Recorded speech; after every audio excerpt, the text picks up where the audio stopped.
കേരളത്തിന്റെ മതനിരപേക്ഷ മനസ്സുകൾ ശ്രദ്ധിക്കേണ്ട ഒരു ഫേസ്ബുക്ക് കുറിപ്പ്. സംഘപരിവാറിന് വിടുപണി ചെയ്യാൻ സൗകര്യമില്ലാത്തതുകൊണ്ട് ജഡ്ജിപ്പണി വലിച്ചെറിഞ്ഞ എസ് സുദീപ് എന്ന വ്യക്തി സോഷ്യൽ മീഡിയയിൽ കുറിച്ചിട്ടുണ്ട്. ഇപ്പോഴത്തെ സന്ദർഭത്തിൽ പൂക്കി സിഎമ്മും ചില മഞ്ഞ യൂട്യൂബർമാരുമായിട്ടുള്ള ബന്ധം എന്ത് അപകടമാണ് കേരളത്തിലേക്ക് ഭാവിയിൽ കൊണ്ടുവരാൻ പോകുന്നു എന്നതിനെ സംബന്ധിച്ചുള്ള കൃത്യമായിട്ടുള്ള ചൂണ്ടിക്കാട്ടലായിട്ടാണ് ആ പോസ്റ്റ് വായിച്ചപ്പോൾ ബോധ്യപ്പെട്ടത്. അത് ഈ നാട് കൂടി കേൾക്കണം. കാര്യം ചില കാര്യങ്ങൾ മനുഷ്യരുടെ ശ്രദ്ധയിൽപ്പെടാതെ പോയാൽ പെടുത്തേണ്ടത് മാധ്യമധർമ്മമാണ്. കാര്യം ഏതൊരു അപകടവും നാളുകളിൽ വന്ന് ഭവിച്ചതിന് ശേഷമല്ലല്ലോ ജനങ്ങളോട് ഞാൻ അന്ന് വായിച്ചിരുന്നു എന്ന് പറയേണ്ടത്. അത് വരുന്നതിന് മുന്നോടിയായിട്ട് ചിലർ മുന്നറിയിപ്പ് നൽകുമ്പോൾ സമൂഹത്തിന്റെ മുന്നിൽ അതേ ഗൗരവത്തിൽ തന്നെ ആ വിഷയത്തെ പറഞ്ഞു കൊടുക്കേണ്ടിയിരിക്കുന്നു. അതുകൊണ്ടാണ് സംഘപരിവാറിന്റെ മുന്നിൽ മുട്ടിലിഴയാൻ സൗകര്യമില്ലാത്തത് കൊണ്ട് ജഡ്ജിപ്പണി മുഖത്ത് വലിച്ചെറിഞ്ഞു കൊടുത്തിട്ട് അന്തസ്സായി സമൂഹത്തിലിറങ്ങി മതനിരപേക്ഷതയ്ക്ക് വേണ്ടി അദ്ദേഹം നിലകൊള്ളുന്നത്. അദ്ദേഹം സോഷ്യൽ മീഡിയയിൽ കുറിച്ച പോസ്റ്റ് ദേ ഇങ്ങനെയാണ്. പൂക്കി മുഖ്യനെയും പൂക്കിയുടെ ഫേവറേറ്റ് ആയ കുപ്രസിദ്ധ വർഗീയ വിഷം യൂട്യൂബറെയും കുറിച്ചാണ്. കേരളത്തിലെ ഏറ്റവും കൊടിയ വർഗീയ വിഷമാണ് കുപ്രസിദ്ധ യൂട്യൂബർ. അയാളെ വിരുന്നിന് വിളിച്ച് ആശ്ലേഷിച്ച് വിരുന്നൂട്ടിയ ആളാണ് പൂക്കി. ആ ദൃശ്യങ്ങളെല്ലാം കുപ്രസിദ്ധ യൂട്യൂബർ സമൂഹ മാധ്യമങ്ങളിൽ പങ്കുവച്ചിരുന്നു. ആരാണ് പൂക്കിയെന്നും എന്താണ് പൂക്കിയെന്നുമുള്ള കൃത്യമായ അടയാളപ്പെടുത്തലാണ് അത്. പൂക്കി വാരിപ്പുണർന്ന ആ കുപ്രസിദ്ധ യൂട്യൂബറുടെ ചരിത്രവും ഭൂമിശാസ്ത്രവും കൂടി പറയാം. 2014 വരെ ഒരു ലാപ്ടോപ്പും ഉഡായിപ്പുകളുമായി നടന്നിരുന്ന ഒരു ലോക്കൽ ക്രിമിനലായിരുന്നു അയാൾ.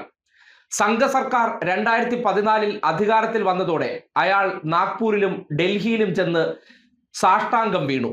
അയാൾ സംഘവർഗീയതയുടെ വക്താവും സംഘ തീവ്രവാദികളുമായി ഒരു പ്രത്യേക മതന്യൂനപക്ഷത്തെ അടച്ചാക്ഷേപിക്കുക മാത്രമല്ല അവരെ തീവ്രവാദികളാക്കി ചാപ്പകുത്തി.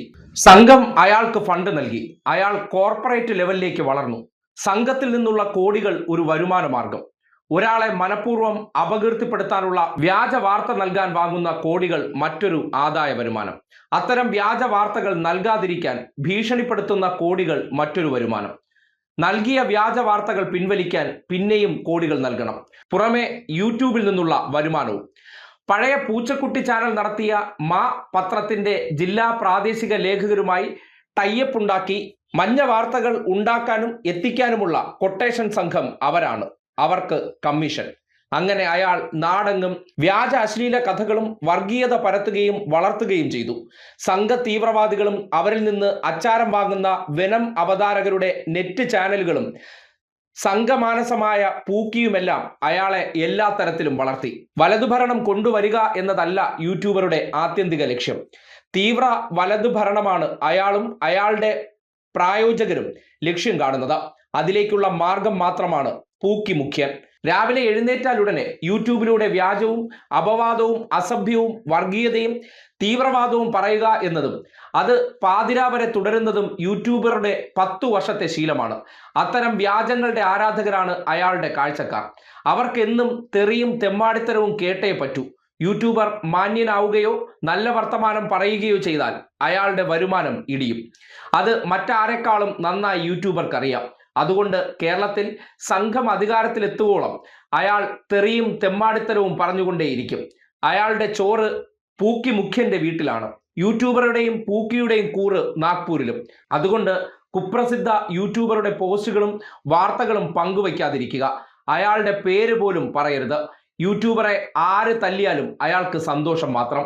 തല്ല് കിട്ടിയ സന്തോഷത്തിൽ നിങ്ങൾ അയാളുടെ തല്ല് കിട്ടി വീങ്ങിയ തിരുമോന്ത കാണാനെത്തുമ്പോൾ പിന്നെയും തൻ്റെ റീച്ച് കൂടുമല്ലോ എന്ന സന്തോഷം മാത്രമാണ് അയാൾക്ക്.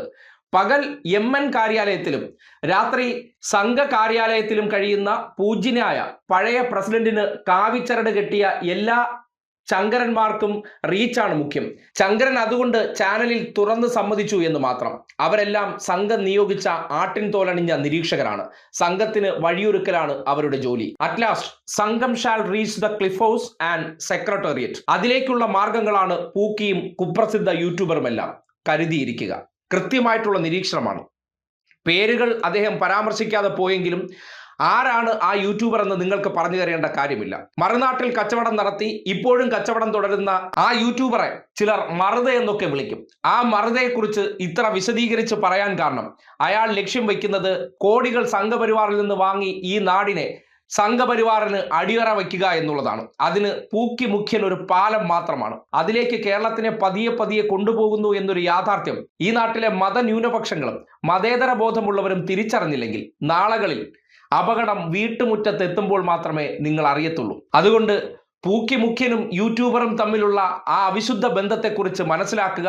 അതിലൂടെ പുറത്തു വരുന്ന പല കാര്യങ്ങളും കൃത്യമായി പ്ലാൻ ചെയ്ത് തെറ്റിദ്ധരിപ്പിക്കാൻ പുറത്തിറക്കുന്നു എന്നുള്ള യാഥാർത്ഥ്യം തിരിച്ചറിയണമെന്നാണ് അന്തസ്സുള്ള ഒരു മുൻ ജഡ്ജി സ്വന്തം സോഷ്യൽ മീഡിയയിലൂടെ ഈ നാടിന് നൽകിയിരിക്കുന്ന മുന്നറിയിപ്പ്.